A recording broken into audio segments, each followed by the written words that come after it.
ಕನ್ನಡ ಮತ್ತು ಸಂಸ್ಕೃತಿ ಇಲಾಖೆ ಸಚಿವ ಸುನಿಲ್ ಕುಮಾರ್ ಇಂದು ಕಟಪಾಡಿ ಶ್ರೀ ವಿಶ್ವನಾಥ ಕ್ಷೇತ್ರಕ್ಕೆ ಭೇಟಿ ನೀಡಿ ವಿಶೇಷ ಪೂಜೆಯನ್ನ ಸಲ್ಲಿಸಿದರು. ಬಳಿಕ ಮಾಧ್ಯಮಗಳೊಂದಿಗೆ ಮಾತನಾಡಿದ ಅವರು, ಈ ಬಾರಿಯ ರಾಜ್ಯ ಮಟ್ಟದ ನಾರಾಯಣಗುರು ಜಯಂತಿ ಆಚರಣೆ ಉಡುಪಿ ಬನ್ನಂಜೆ ನಾರಾಯಣಗುರು ಸಭಾಭವನದಲ್ಲಿ ಸೋಮವಾರ ಬೆಳಿಗ್ಗೆ 9 ಗಂಟೆಗೆ ನಡೆಯಲಿದೆ ಎಂದರು. ಈ ಸಂದರ್ಭ ಕಟಪಾಡಿ ಶ್ರೀ ವಿಶ್ವನಾಥ ಕ್ಷೇತ್ರದ ಅಧ್ಯಕ್ಷರಾದ BN ಶಂಕರ್ ಪೂಜಾರಿ ಅವರು ಮಾತನಾಡಿ, ಉಡುಪಿಯಲ್ಲಿ ನಡೆಯುವ ರಾಜ್ಯ ಮಟ್ಟದ ನಾರಾಯಣಗುರು ಜಯಂತಿ ಕಾರ್ಯಕ್ರಮದಲ್ಲಿ ಗುರು ಮಂದಿರದ ಪದಾಧಿಕಾರಿಗಳು ಮತ್ತು ಬಿಲ್ಲವ ಸಮಾಜದ ಬಾಂಧವರು ಹೆಚ್ಚಿನ ಸಂಖ್ಯೆಯಲ್ಲಿ ಭಾಗವಹಿಸಬೇಕೆಂದು ವಿನಂತಿಸಿದರು.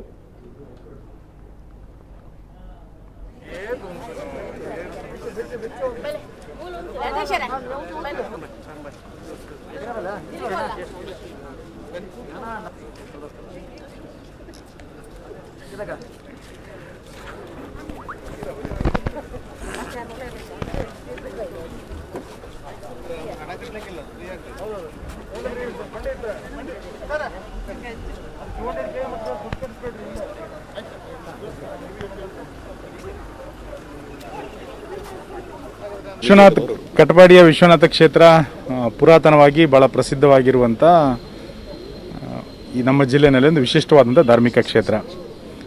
ಸಚಿವನಾದ ನಂತರ ತಕ್ಷಣ ಭೇಟಿ ಕೊಡಲಿಕ್ಕೆ 2-3 ದಿನ ತಡ ಆಗಿ ಇವತ್ತು ನಾನು 2ನೇ ಬಾರಿಗೆ ಜಿಲ್ಲೆಗೆ ಬರ್ತಾ ಇರುವಂಥ ಸಂದರ್ಭದಲ್ಲಿ ಮೊದಲ ಭೇಟಿಯನ್ನು ಇಲ್ಲಿ ಕೊಟ್ಟು ದೇವರ ದರ್ಶನವನ್ನು ಮಾಡಿ ಇಲಾಖೆಯನ್ನು ಮುನ್ನಡೆಸುವಂಥ ಶಕ್ತಿಯನ್ನು ಕೊಡಬೇಕು ಅಂತೇಳಿ ಭಗವಂತನ ಹತ್ರ ನಾನು ಪ್ರಾರ್ಥನೆಯನ್ನು ಮಾಡಿದ್ದೇನೆ. ಕಾಪು ವಿಧಾನಸಭಾ ಕ್ಷೇತ್ರಕ್ಕೆ ಸಂಬಂಧಪಟ್ಟಂತೆ ಇಂದಿನ ಇಲಾಖೆಗೆ ಸಂಬಂಧಪಟ್ಟಂಥ ಕೆಲವು ಮನವಿಗಳನ್ನು ಶಾಸಕರು ಮತ್ತು ಉಳಿದಂಥವರೆಲ್ಲರೂ ಕೂಡ ಕೊಟ್ಟಿದ್ದಾರೆ.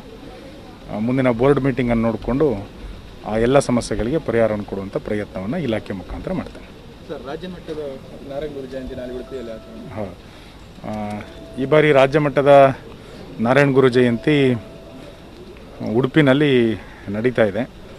ಗ್ರಾಮಗಳಲ್ಲಿ ಎಲ್ಲ ಕಡೆಗಳಲ್ಲೂ ಕೂಡ ಗುರು ಜಯಂತಿಯನ್ನು ಮಾಡುವಂಥದ್ದು ಈ ಭಾಗದ ಎಲ್ಲರ ಪರಂಪರೆ.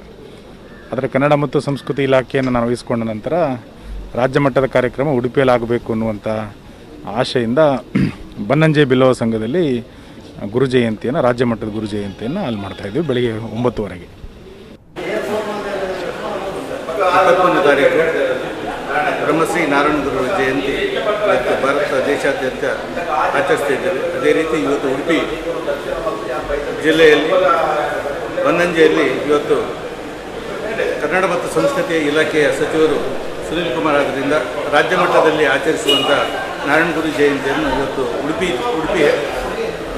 ಹೆಡ್ ಕ್ವಾರ್ಟರಲ್ಲಿ ಬನ್ನಂಜೆಯಲ್ಲಿ ಮಾಡುವಂಥ ತೀರ್ಮಾನ ತಗೊಂಡಿದ್ದಾರೆ. ಆದರೆ ಈ ಪ್ರತಿ ಗುರು ಜಯಂತಿ ಎಲ್ಲ ನಮ್ಮ ಊರಲ್ಲಿ ಸಂಘ ಸಂಸ್ಥೆಯವರು ನಾರಾಯಣಗುರು ಜಯಂತಿಯನ್ನು ಆಚರಿಸುವುದರಿಂದ ಆದಷ್ಟು ಬೇಗ ತಮ್ಮ ಕ್ಷೇತ್ರದ ತಮ್ಮ ಎಲ್ಲಿ ಮಂದಿರದಲ್ಲಿ ಆಚರಿಸಿ ಎಲ್ಲ ನಮ್ಮ ಸಮಾಜ ಬಾಂಧವರು ಬನ್ನಂಜೆಯಲ್ಲಿ ಗುರು ಜಯಂತಿಯಲ್ಲಿ ಮಾನ್ಯ ನಮ್ಮ ಸಚಿವರು ಉದ್ಘಾಟನೆ ಮಾಡೋದು ಈ ಗುರು ಜಯಂತಿಯಲ್ಲಿ ಎಲ್ಲರೂ ಪಾಲ್ಗೊಳ್ಳಬೇಕಾಗಿ ವಿನಂತಿಸುತ್ತಾರೆ.